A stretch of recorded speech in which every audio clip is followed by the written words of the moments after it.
الرياض للتسلية وسط مدينة سعيدة التي تستقطب العائلات خلال هذا الشهر الكريم هروبا من ضغط يوم كامل للاستمتاع بما توفره الحظيرة من وسائل ترفيه وراحة.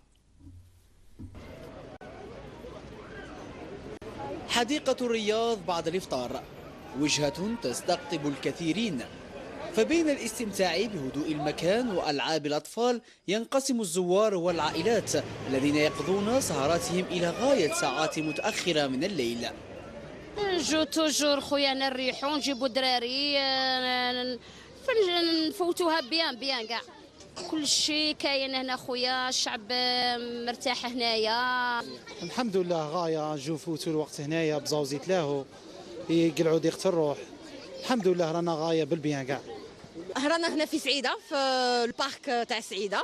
سي ان اندروا كي تري فاميليو اي سي ان اندروا كي تري اون سيكوريزي اي سي ان اندروا كي بيان بور لي زانفون. وصحه رمضانكم وصحه فطوركم.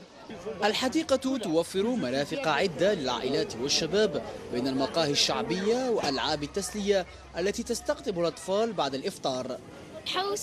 نحوسوا ونلعبوا ونفوتوا قاتشيب.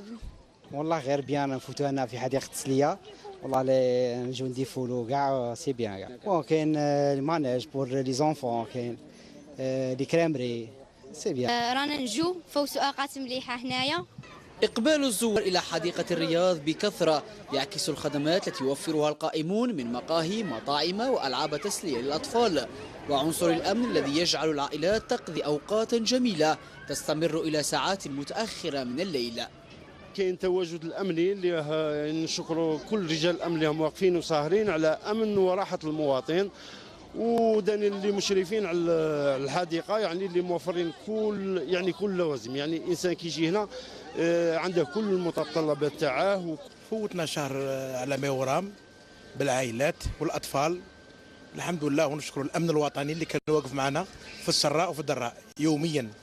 تبقى حديقة الرياض متنفسا للعائلة السعيدية للهروب إليها في كل سهرة من ليالي هذا الشهر الفضيل للراحة وتمضية أوقات جميلة بعيدا عن صخب المدينة.